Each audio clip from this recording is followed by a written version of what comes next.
George, it's been so long, I forgot your name. Dave, how are you? Is it Ian? No, it's Gordon Dundas. How are you, Gordon? How are you? Welcome to Whisky Unscripted, and we're just having a laugh there because it has been a while since the last podcast. But listen, it doesn't work like that. People download these things and listen when they listen. Totally, and I think, look, we when we were in lockdown, we were doing these every 3 days. We weren't quite, but we were doing a lot of them. But now that we're sort of doing the day job as well, we sort of have to do these as and when, and we literally have, neither of us have been in the country for about a month. So good to be back. It is good to be back, Gordon. We've got what this episode really is the travelling episode, I would think. You know, if we were a Wilbury, this would be the travelling Wilbury, but we're not. We're whisky ambassadors, but all about travel. Yeah, no, absolutely. Travel, a lot about, getting back out there, meeting people, seeing people, which has been fabulous. But all good. Looking forward to another good episode. Coming up, I'm just trying to be, pretentious. Coming up, you're going to take us to the Netherlands. I'll take us to Budapest and Athens. You're going to give us some travelling tips, I'm hoping, as well. When you're out and about, you need tips. I've got lots of tips. Right. Lots of tips. Oh, I've fallen foul. I really should have had these tips long ago. But Gordon, before we start all that, and even before you look at the news, what are you drinking? First or second, my love? Well, there's an interesting one. I mean, I'm actually drinking a little whiskey that I found in my collection. I got about 10 of these a few years ago, and I'm now drinking a Highland Park 25 miniature. Oh, hello. So I got this, I don't know when I got this, but it's a 25-year-old Highland Park in a miniature. Now, Highland Park, and this is the old branding, this is a long time ago, but this is a very old Highland Park. But lots of, Highland Park's, I think, a whiskey which is absolutely, if you look at the journey of Highland Park as a whiskey, it's really gone a very unique route laterally, I think, with the Vikings and that type of thing, and I've always been a little bit like, I mean, it's a great whiskey, don't get me wrong, I'm a big fan, and I spoke to a good friend of mine, Martin, in Holland, who gave me a beautiful sample of Highland Park. But the old Highland Park, the 25-year-old, utterly amazing. The 18-year-old was superb and still is superb. And Highland Park, I think, has gone on the journey of, as brands do, and I think certainly it's always maintained a good level and quality. But this 25 is just exceptional. And of course, we are Ian MacLeod Distillers. That was part of, or we were part of those stables in the past. Yeah, exactly. No, Glengoyne and Tamdhu were in the same stable, so probably some malt for those distilleries for Highland Park was maybe done at Tamdhu in the old Edrington days. In the old Edrington days, yes. And there was a story, I'll dig it up now. Paladin boxes. Genuinely didn't know you were going to do that, but there is a story about, and I'll find this out from a chap that used to, it does work for us, Stuart Henry. I believe he sent up a cask to Highland Park, and they sent down a cask to Glengoyne to see the maturation differences. And vice versa. Did we ever find out the outcome of this? We did. And what was the outcome? I can't remember. Brilliant. Wow. No, I read that. I can't quite. It was different. It was radically. It wasn't like a Glengoyne, as you'd recognise it. No. So, a little bit more wind up there, a little bit more saltiness and all that. But interesting. We should try and find that out. We'll come back to you with that. Yeah. It's unscripted, folks. Gordon, I am drinking. What are you drinking? A Long Row Red. Oh. It's a 13-year-old, and it's been matured in bourbon barrels and some Hogshead X sherry. And then I think it's had, because I've not got, all the details here. It was given to me by a friend, Cabernet Sauvignon for 3 years. Red wine. Which friend gave it to you? Vinny from the whiskey shop in London. So and what's that like? Should be quite red berried and spicy and. Ooh, there's a bit of heat, bit of smoke there as well. And just quickly, when I have another sip, Gordon, Long Row down Springbank way. Yes. So I sort of lost distillery, a closed distillery basically. Well, yeah. I mean, I think Longrow it's got such a following though. I mean, it's obviously made by Springbank Longrow. You know, it's obviously it's a heavily peated whiskey. So it's certainly a whiskey which has you know, a very distinct following. People like it. It's a little bit like, I would put it in the same bracket as oh, I've forgotten the name of the distillery. It sounds Tobermory's other malt. Leipzig. Similar to that. I think it's quite Yeah. sort of distinctive Longrow, oily, robust, and very heavily peated, but And this is fabulous. there's lots of, you know, the sweet notes in there, some savory notes in there, some really oily and smoky, very interesting whiskey. I mean, really, really very interesting. So that's what we're drinking. Is that at? Cask strength. Again, Look, unscripted. I'll have to look it up. It's all right, don't worry. Longrow's a fabulous whiskey. Great choice. Well done. And obviously, as we're going to find out a little bit more with some of the people that we're speaking to, a region that is getting a little bit of love these days. Yes, we're going to go to the Lowlands very, very soon, Gordon. But any news? We'd always like to just have a wee dram and look at any whiskey news. We're recording this towards the end of November 2022. I'll just start with ourselves, Ian McLeod's, and we've done a partnership with Heriot Watt University, where we've got students to really, what would you say, academically, and really get into the process of finishing a whiskey. Would that be correct? Yeah, I mean, what's the best way to finish a blended malt? So we've combined the 3-year-old blended malt, which is a combination of different single malts, and how do we?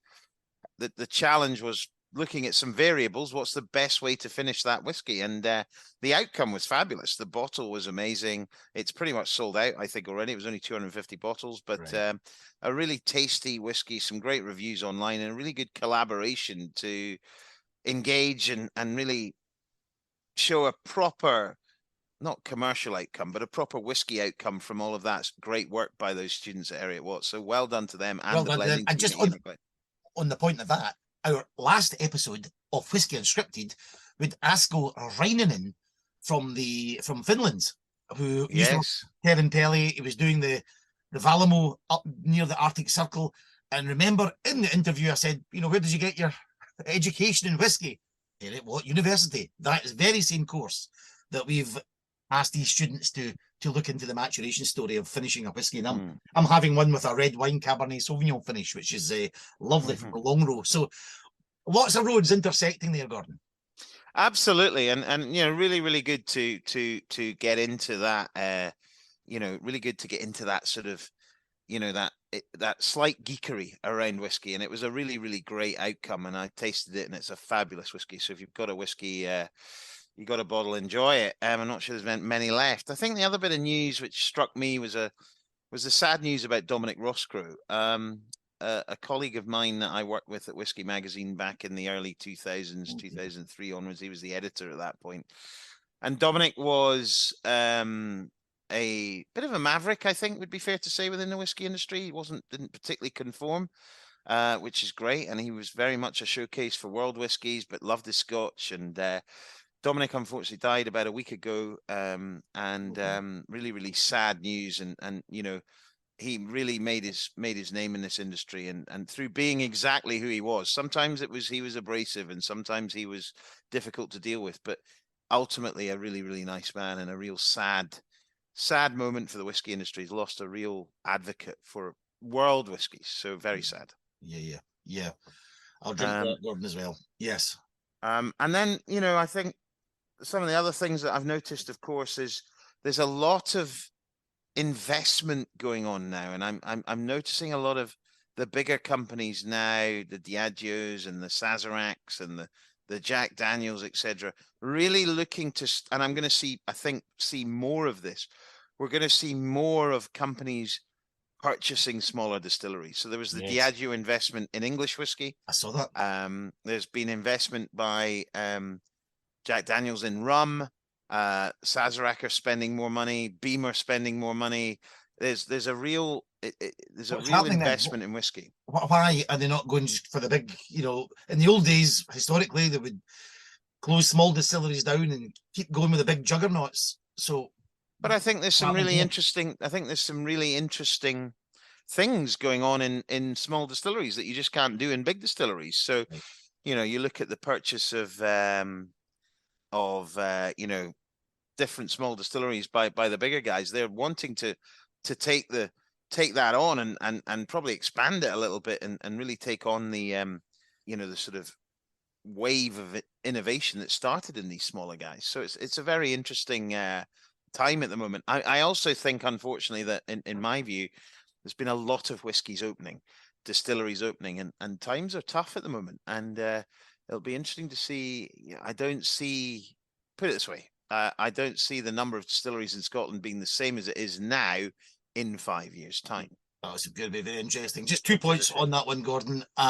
Just having a chat with Ciara, nice guys there. Had a nice feather cane from them as well at the Waitrose, which is a supermarket chain in this country. The Christmas event I was at, and we're just saying about how the whiskey industry is attracting a lot of the younger people. We noticed that even at that consumer-facing event, and part of that we thought was maybe down to these finishing and innovations. And whiskey is not looking like a static old man's drink that it did, say, in the 1980s. Oh, no, I think that's absolutely true. We're always looking for new consumers. So how do we engage those new consumers? And I think when you look at the investment of these brands, these big companies, Campari, another one that's sort of expanding its range by buying bourbons, they're looking to expand their consumer. They're looking to expand into new consumers. So if you buy a big bourbon, or not a big, but a bourbon company that's selling a nice bit of bourbon and producing good stuff, you're getting into that market of particular consumers, knowing who the consumer is. And then obviously with a much bigger distribution, you can take that product and move that around the world.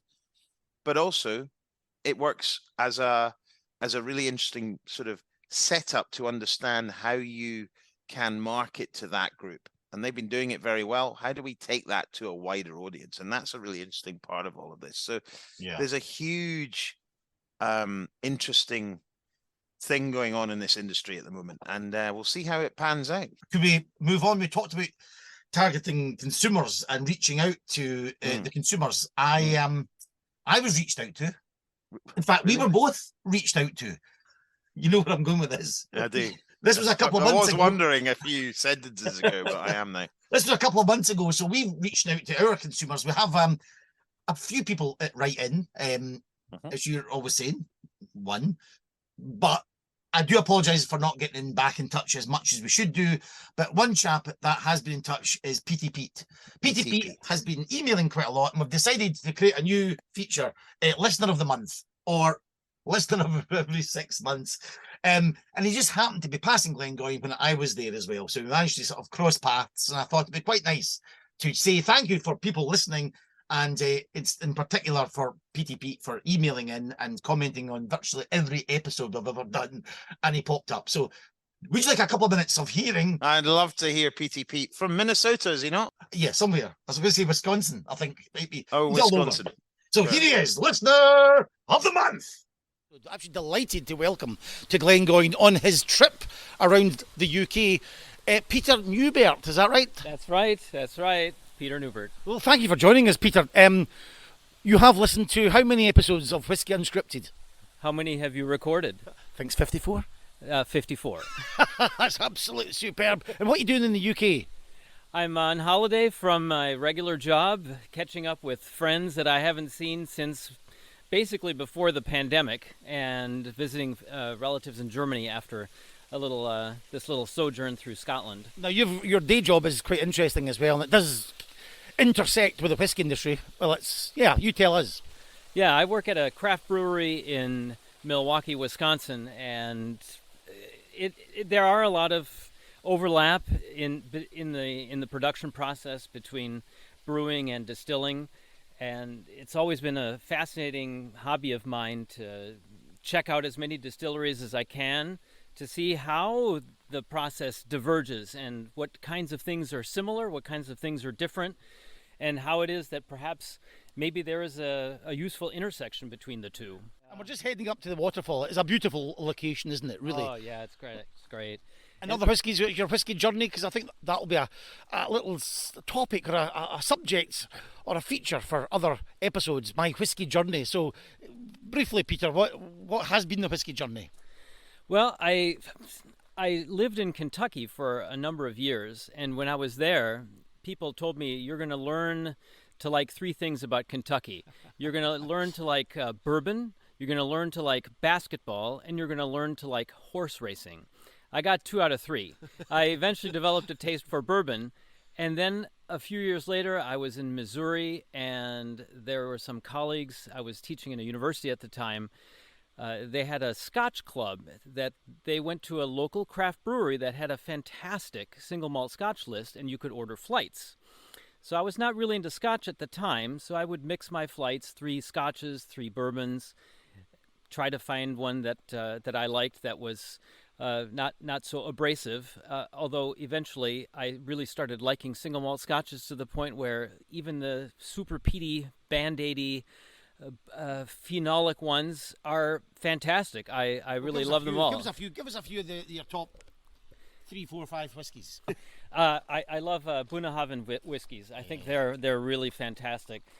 There was one that I looked for a number of years until I found out that it was a travel retail exclusive, so I had to go in. That's a good place to find whiskies. Yeah. That's a good place, if you're eagle eye. That was their Kruchvona, which is a fantastic dram. Really, really, really love that one. And of course, Glengoyne 12 is an absolute go-to for me. Yeah. I had the 15, which I know we talked about one time. I was able to find a rare bottle of that when I lived in the Minneapolis, St. Paul area. I loved that one too. That was really super. A bourbon element there as well as a sherry cask coming together. Yep. So we've got Bunnahabhain, Glengoyne. Give us 3 more for your 5 memorable drams. So I did a little whiskey flight when I was visiting friends just a couple of days ago, and now you'll have to let me know if I'm pronouncing it correctly, because people are telling me that this is right. No, this is right. I call it Craigellachie. Not close, very close. Yes. Okay. Craigellachie. 17. 17. Craigellachie. Oh, it was superb. It was really really memorable. So I also have a fond memory for the Dalmore. That was one of the first ones that really kind of set me on a single malt direction. Cigar malt, which apparently now is no longer being produced, I was told. I also really enjoy that one.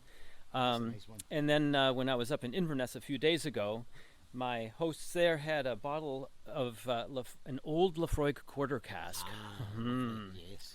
Yeah, very nice, very nice. Well, we're recording this before episode 1, but yeah, we had a lovely time in Lafroig, so that might be a podcast to listen to. Well, Peter, it's been a delight to have you here at Glengoyne. Thanks so much for contacting us through the podcast, and please continue to do so. And of course, you're welcome here anytime. But your tour is starting very shortly. Okay. Let's go. All right. Listener, I can't guarantee for anyone that emails in we can do these things, Gordon, but we'll try. No, fabulous. Peaty Pete, thank you very much. Hope you enjoyed the non-peaty whiskey of Glengoyne. He does. He certainly does. Absolutely. Now, he was travelling. He was travelling around Germany, travelling around the UK. Yeah. Gordon, we've got a travel episode, and Yes. we're going to do it in reverse order. But you're just back, and you've got Yes. a whole list of names that you spoke to. Would you mind setting up where you were? Paint the picture so in our minds we know roughly, where you were operating and recording in. Well, I mean, I have been in the States for a while, and I did next to no recording, which, looking back on it, was a bit silly. But I don't think I've got any recordings from the States, but that's just because we were very hectic and busy. But we was in the States for a long period of time. I then came back. I was in Paris doing a Rosebank launch, which was amazing, in the Le Cheval Blanc in Paris. And then this last weekend I was in Holland, arguably one of the biggest whiskey festivals. I said that actually on my Facebook profile, and Mr. David Francis, who's a good friend of mine who lives in Sweden, said, well, actually the Swedish Beer and Whiskey Festival is probably the biggest, which is probably a fair point, to be honest. But it's about 6,000 people. You've been there. It's an amazing, in a church. And I thought, before the show started, I'd go and catch up with a few people, a few old friends, a few new friends, and just to get a little bit of their sort of gist of what's going on with their brands and what's going on in the industry. So I started touring around and speaking to people. Yeah, just sit back, folks. This is a wonderful series of interviews. Enjoy. Yes. So I'm here at the Whisky Show here in the Netherlands. I'm with Iain of Glen Scotia, Distillery Manager. Distillery Manager, Master Distiller, Gordon. Yes. Master Distiller, fabulous. Now, I think Glen Scotia is a whisky that I've seen it so much more recently. A bit of a Campbelltown renaissance going on. Would you agree with that at the moment? Absolutely, Gordon. Yeah, I mean, it's been probably the last 2 years, especially for Glen Scotia, has been quite remarkable. It really has. It's just the demand, picking up the world Whisky of the Year in 2021, Scottish Distillery of the Year, and just there, obviously, with the Victoriana, the online Whisky Awards, the November is wonderful. Can you leave some awards for the rest of us? Well, I'm getting the shelves increased in the distillery, so we can obviously more silverware. No, I mean, it's very humbling, it really is, and it's obviously, especially the last one specifically, it's really the guys in the street. It's obviously they've voted with their feet, so that for me is that is the king of them all. So it's wonderful, Gordon, wonderful. No, absolutely fabulous. And I think in a more general sense, if we look at Campbelltown, there's always been that sort of limited amount of brands down there, but we see now a bit more investment coming into that region. There could be 6-7 distilleries in the next few years. Absolutely. I think there's at least 2 planned. There's 2 in the drawing board, Gordon. So I mean, it's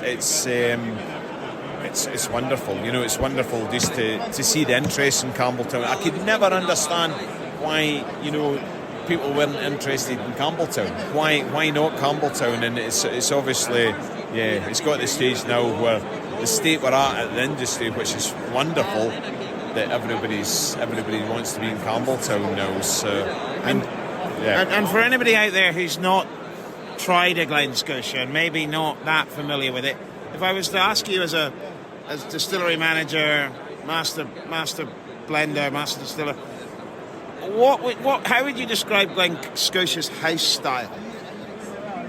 I mean, Glen Scotia, it's going to have a robustness to it, Gordon. It's going to be robust, it's going to be oily, it's going to have a wonderful flavour profile, there's going to be a bit of salinity in there. Potentially there's going to be that wee Campbelltown funky note going on in there, so there's going to be something unique to it, and it's going to be of the region of Campbelltown. So it's certainly going to be distinct, and I think that's the thing with Glen Scotia. It is distinct. So wonderful. Thank you for being on Whisky Unscripted. Thanks very much. We're here at session 4 of 5. We're nearly through it, but it's been great. Thank you. Thank you, sir. Thank you very much for your time. Thank you. Shilton. How are you? Welcome to Whisky Unscripted. How's life? All good, Gordon. I'm well. Life's been busy, as you can see. On the road all the time, just like yourself. And how's everything with Milk and Honey? Very good. Keeping me busy. That's how good it is. A lot of exciting stuff coming in. New stuff, new releases. Yeah. Very, very good. Now, Shilton, you moved recently to Scotland, didn't you? Yes, I did. About a year ago, August last year. It's been a year now living in Clydebank, which we still have to catch up at some point. We will catch up for a whiskey, don't worry about that. I'm intrigued about Milk and Honey. It's not something I know too much about. I'm not sure about our listeners. Can you just give us a very quick potted history of the brand? Sure. I mean, the distillery, the idea came out in 2012 by Gal, who's the CEO today. And the distillery was set up in 2014. We started making whiskey in 2015. And January 2020, just 2 years ago, we launched the whiskey, which is a wrong time to launch a whiskey as well because the world shut down. We are in about 38 countries now in 2 years' time. So growing, I would say. You've been busy. Very, yeah. Everyone's been busy. Yeah, we've been working very hard. We've been some award-winning whiskeys already in the portfolio. because we are also do something in a pomegranate wine cask, which is quite different. And just for those who don't know, obviously it's a whiskey from Israel. From Tel Aviv, yeah. We are based in Tel Aviv, just 10 minutes walk from the sea, just by the sea, I would say.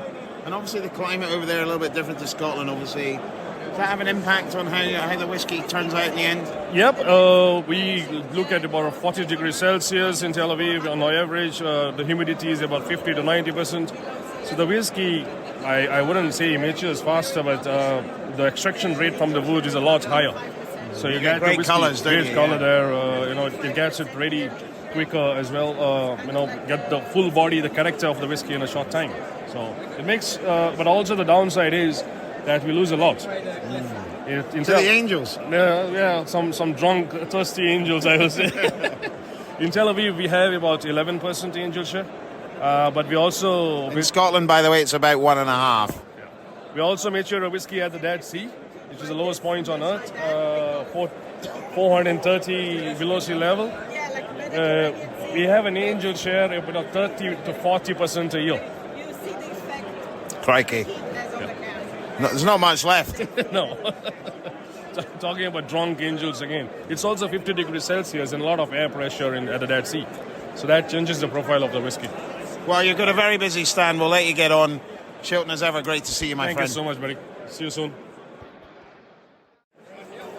So I'm here with Connal and Ardnamurchan. Connal, how are you? I am jaded. Jaded. How late was it last night? No, actually, it wasn't that late. It's just my voice is going. It's the last sort of mash of the year, but it's a great festival as always. Connal, how's it been going? You're obviously, I think what you're doing and some of the whiskies you're bringing out are fabulous. It's great to see. I take it they're being well received here. Oh, you're far too kind. Ardnamurchan wise, we continue to keep doing our thing. We've got a few new releases today. We've got a Madeira cask release and a single cask exclusively bottled for the Netherlands, which is our oldest ever single cask. Pitiful, 8 years old. But believe it or not, Ardnamurchan is now 8. I can't believe that. If you'd said to me how old it was, I might have said 5 or 6. It's unbelievable. 8 years old now, so not far away from double digits. Time's flying by, isn't it? Indeed. And have you been travelling a lot? Are you sort of, this is your last Stramash, but I mean, I know your sort of role is covering a lot of different things, but are you travelling less, travelling more than you were before? Or? Yeah, I mean, I think, obviously we launched in 2020. Yeah, of course. Travel-wise, it's very much, it's picked up massively. And the fact that, every market we seem to go to, we're launching Ardnamurchan for the first time.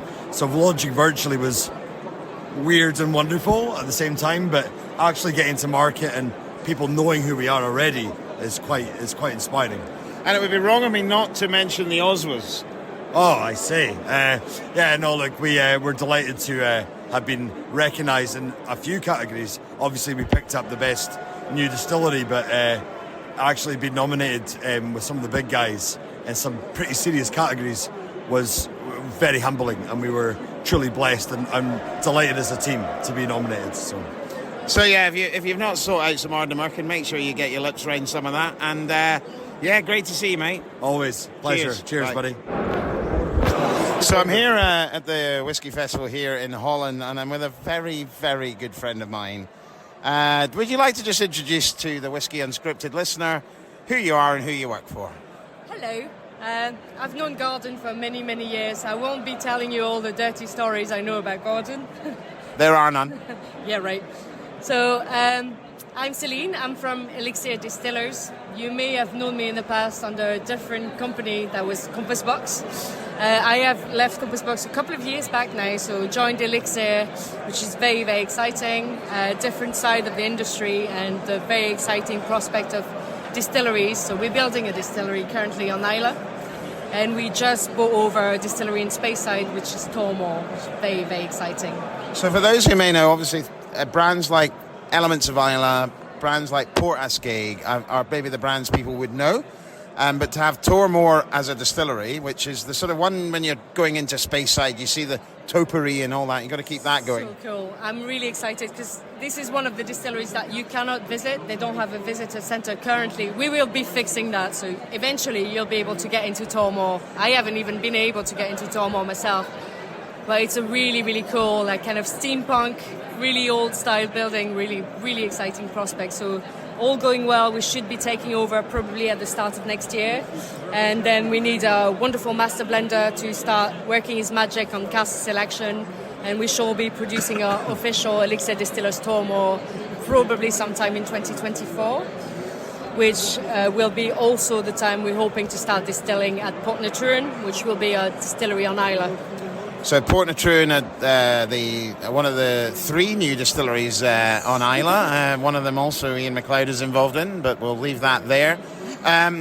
How's the show been? It's been amazing. It's so good to be back, because obviously we were supposed to be back last year and they went into quarantine like 3 days before the event. So it's the first time we see our Dutch friends in the last 3 years effectively. So it's been so good so far. Just some old faces, some new faces, so everyone's just so happy to be able to do this again. So it's been really, really good. Busy as always, nice people, just easygoing and just fun, really. Now, can you explain to our listeners about your penchant for waffles? Oh dear God. I do like to try the local cuisine. Everywhere I go to, I try the local stuff, and I do happen to visit Belgium and the Netherlands fairly regularly, and there's a big fight as to who does the best waffle. So in the aim of research, it's important, I aim to try as many waffles as possible to determine whether the Belgians make the best waffles or the Dutch make the best waffles. I'm still to decide. Are you still researching? Yeah, exactly. There's a few more years of research, it's an important decision. So far, they're pretty well matched. And obviously, being in the Netherlands at the moment, they are the best. But when you go to Belgium, clearly, obviously. And last week, actually, I was over in Belgium for a big whiskey festival, and they brought me homemade waffles, and no one can beat the homemade nobody's done that here, have they? Not yet. There's still another day, so I'm still hopeful I get some homemade stroop waffles. You never know. Celine, thank you very much for being on Whisky Unscripted. Always a pleasure. Thank you, Gordon. So I'm here with Ciara. How are you? I'm good, yeah. What? You're about to pronounce my name wrong or ask me if that was right? No. All right, okay. You're never quite sure, though. It's Ciara. No, that's good. Just checking. Ciara, you're with Raasay. Isle of Raasay. How's everything going with them? It's good. Like with everyone else, super busy time of the year. Yeah. We've just launched our 4th batch of core single malt. We're currently working on some single casks for our international markets too. So I've brought with me a freshly bottled, came off the bottling line on Tuesday, single cask for the Netherlands for Western Timor. Like a little dram of that. Cask strength, peated spirit, matured in an ex-Bordeaux red wine cask. That sounds delicious. And I know that, what is your actual role with the business? So I am responsible for the entirety of EMEA. So that refers to, predominantly Europe, Middle East, which at the moment refers to Israel, and South Africa as well. I also manage sales and brand development for Australia. But I spend most of my time working on and in Europe. And on a plane. Exactly. You've been travelling a lot. I've noticed that. I've been speaking to a few other of our fellow whisky people, and travel seems to be back with a bang. Mm-hmm. Is it a lifestyle which you enjoy? Is it something that you... I mean, by this sort of time, everybody's a bit like, oh, it's nearly Christmas time, I'm really looking forward to a bit of a break. But then we've also had 2 years sitting at home in COVID time. So how do you balance that off?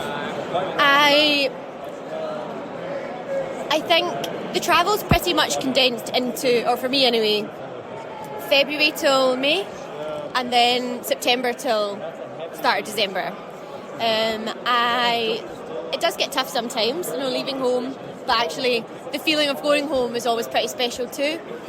But when you're travelling a lot and you think, right, I'm away again, packing my bag again, you just have to sit back sometimes and think, well, I'm 28, I'm travelling the world, talking about whiskey. I've got it pretty good. And yeah, it's tough. We but- could be selling bricks. Exactly, or in a corporate office working for an energy company in the middle of Edinburgh, that wouldn't necessarily be my cup of tea. So yeah, the travel's tough, but I think we have to sit back sometime. A couple of weeks ago I was in Paris, and actually took my partner with me, and we had a weekend in Paris. I did an amazing tasting in Paris, and I thought, I'm in Paris talking about whiskey. It's pretty cool. And you also get the chance to go to that wonderful island with that wonderful distillery on it. Exactly. Yeah, we spend quite a bit of time on Raasay, the whole team does. In fact, most of the people that work for the Isle of Raasay distillery are, of course, based on Raasay at the distillery. We do everything on site, right through from all our maturation to bottling, to fulfillment. Even our content creation is done on the island by local people. So, yeah, there's a bit of a balance between, a lot of our team travelling a lot. Our commercial director, William's just back from a tour in Japan, Singapore. And then you've got, the real grafters who are working on Raasay, bottling our core single malt, bottling our gin in a freezing cold warehouse. So I think it'd be unfair of me to complain about travelling. And of course, there might be, in the future, another destination in Scotland that you might be heading to. Do you want to just explain a little bit about that? Yeah, it's not so much of a might. We have purchased a farm at Machrihanish. We've purchased Jury Farm, which up until last year was a working farm in Campbelltown. So we purchased the farm towards the end of last year, and we actually successfully harvested our first barley on that farm this year. So we have Machrihanish or Jury Farm barley, and we plan to we plan to start building Machrihanish distillery at some point, hopefully next year, with production aiming to start 2025. I was going to say that would be quick. That's quick, yeah. And that's just part of this sort of renaissance we're seeing a little bit in the Campbelltown region, which is nice to see. It is. I think it was naturally the next place for people to focus on building distilleries for the last however many years. Everyone has been focused on, I guess, Speyside and Islay. Islay's been full for quite some time. Although we're building a distillery. But I think we want to take the same principles as Raasay to Campbelltown. I think Raasay's an unlikely location for a distillery, and what we've done there is employ loads of local people, do as much as we can on site. On the other hand, Campbelltown is not so much of an unlikely location, but it's quite an unlikely distillery in an unlikely location. So we've chosen Danish architects, Loop Architects, which they've designed Stonning. So it's not a typical Campbelltown style looking distillery, and it's unlike a lot of other Campbelltown distilleries that are right in the town centre. This is further out in Machrihanish, so taking that idea of unlikely location and bringing it to Campbelltown. And again, we want to do as much as we can on site. Growing our own barley is just the start of it. It's not quite confirmed yet whether we'll do floor maltings, for example, but we definitely want to try and create a typical Campbelltown style single malt, so cloudy wort. Maybe it'll be a different cask programme to Raasay. We're not working with sherry casks at all really at Raasay, so same principles but in a different location. How exciting. And really, really thank you for being on Whisky Unscripted. And thanks for the invite. That's not a problem. We don't really do invites, but pleasure to have you on here. Fantastic. Thank you very much. Happen to be hanging about the right place at the right time. So I'm here with Alex. Alex, welcome to Whisky Unscripted. Alex, do you want to just give us a little insight into what you're pouring here at the show here in Holland today? So we've got a few whiskies that are pretty interesting. Obviously, it's a compass box. We've got some old stuff that's from about 2018, 2019. We've got our two new limited editions, Flaming Heart and Ultramarine. Flaming Heart, oak, smoke, based off a rock opera.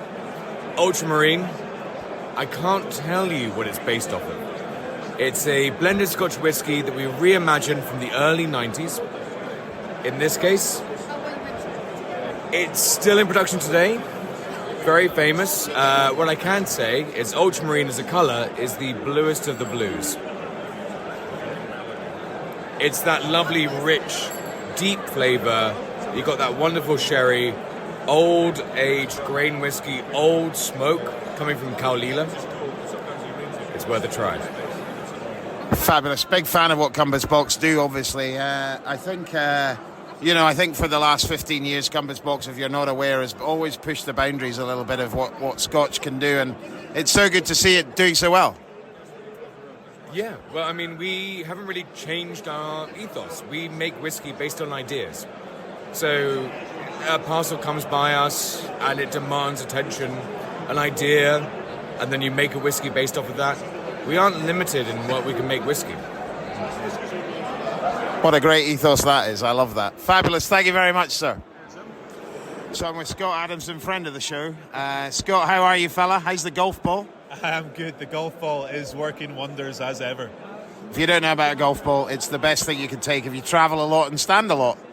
Yeah, just get a golf ball in your bag, and if you've been on your feet all day, roll your foot on top of the golf ball, you're back in heaven. Back in the game. How's everything going with you? You've been travelling a lot?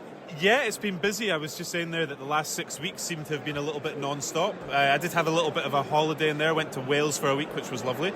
Nice. Yeah, first time I've ever been. It was fantastic. I'd highly recommend it.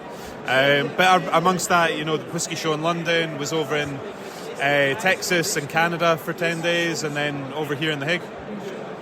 The whole whisky world is back on the road for sure.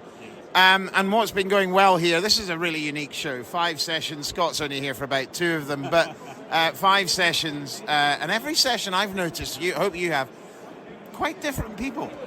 Yeah, it has been. I think because you've got that daytime session and that evening session, there is definitely a mix between people that are the genuine enthusiasts, want to know and ask questions, and then towards the end of the evening you get a little bit more. It's like a cool pub to be in, which is always nice as well. It's a nice way to introduce people to the whiskies. For us, it's been a bit of a crazy show. So I arrived and found out that Bresser and Timmer here had all of our visitor centre exclusive bottlings, which is not something that we normally see at a show. So that's a nice added element. And then we've got the core range as well. And things like the 14, the 18, they always do very well. Fantastic. And also the one thing I've noticed is, and I don't know the connection, and well, I do sort of know the connection, is the Japanese whiskey that was and I sort of know the connection, but could you explain that a little bit to people? Absolutely. That's for me, one of the greatest whiskey stories ever told. It's like the angel share, but in real life. So essentially, in 1939, Daikoku Budoshu, who would go on to open Karazawa, they opened a distillery in Fukushima called Shirakawa, and in 1947 it was bought by a company called Takara Shutso, who in 1986 purchased Tomatin. Between 1951 and 1969, for just 18 years, that whiskey made that distillery made malt whiskey. So just for an 18-year period, over 5 decades ago, and it was all made to go into Takara's blended whiskey. They had a brand called King. Going into the 70s and the 80s, they moved towards shochu, and they actually led the shochu boom in Japan. So where vodka went wild in the West, shochu was driven by Takara in Japan. So Shirakawa became a shochu making facility. The distillery was later closed and demolished in 2003. The land was donated to the Fukushima prefecture in 2011 following the earthquake. And then in 2019, our managing director was part of the discovery of the only parcel of Shirakawa malt whiskey in existence. It had never ever been bottled as a single malt by Takara Shutso. So it was this incredible thing. We found the last parcel of stock from a ghost distillery, but beyond that it was distilled in 1958. So it is the earliest vintage of Japanese malt whiskey ever released, and that's an incredible thing because it's a time capsule. It takes you to the earliest stages of malt whiskey making in Japan. Takara Shutso being our parent company, we're their big whiskey leg of the business, and so we operate as the international distributor for this product, and that's the connection. So if you want to know more, where should people head? So to learn more about Shirakawa, go to tomatindistillery.com. To learn more about Tomatin, go to tomatin.com. There you go. Fantastic. Scott, thank you very much. Good to see you as ever, buddy. Oh, so lots of different people there. Well, really, I mean, that is getting access, you wouldn't normally get, because you're working with them and alongside them. So that was really wonderful to hear some of the great comments. I was particularly struck by them all really, but just as you say, that Campbelltown resurgence and renaissance is really interesting.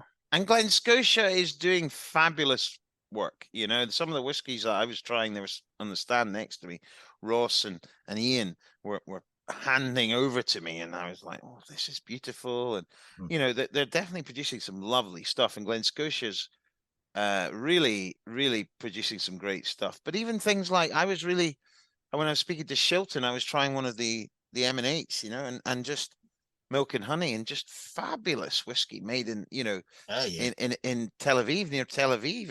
It was absolutely incredible, with an incredible angel share. I mean, that you have to say that is an enormous amount to lose. I mean, people complain, and they will do, about the price of whiskey and the energy price, but there you're losing so much. Unbelievable. But the quality of it's fabulous, and across all of them, you know, even, you know, when I was you know, speaking to Celine about, you know, what's happening at Elixir and things like that, you know, they produce Port Hague, they're producing really good products like Elements of Islay, and obviously, you know, Tormore and all this coming down the pipe, and the distillery on Islay. It's a really exciting time. So I know we're going to get into Tormore, according to Celine. We're going to get in as tourists. So that was a great piece of... Yeah, no, exactly. We've got a whiskey unscripted invite, which is fabulous. So, but the one thing that was interesting, obviously, we had our good friend Scott on the from Tomatin, and explaining the Japanese element to the business, which I thought was very interesting. But he did also mention something like called a golf ball, and I want to now come on to some amazing travel tips. Oh, hang on there, Gordon. Travelling tips will be in part 2. Just to say thanks to Connal, Iain, Shilton, Celine, Ciara, Alex, and Scott. Yes, and Scott there from Tomatin. Thank you very much. And of course, Peaty Pete. That's episode 1 of our travel special. It was heading to an hour and a half. We thought people like to listen to this on a dog walk. You probably knacker your dog out with that length of episode. Cut it in 2 and release part 2 very early next week, possibly. No, we will. Coming up in part 2, as a little heads up, we'll go to the Budapest Whisky Society, meet Gergi, and also Dr. George Papadouglas in Athens, talking about whiskey terroir. It's a great episode. Okay, thank you very much for listening. Thank you. Goodbye. On the whiskey trail.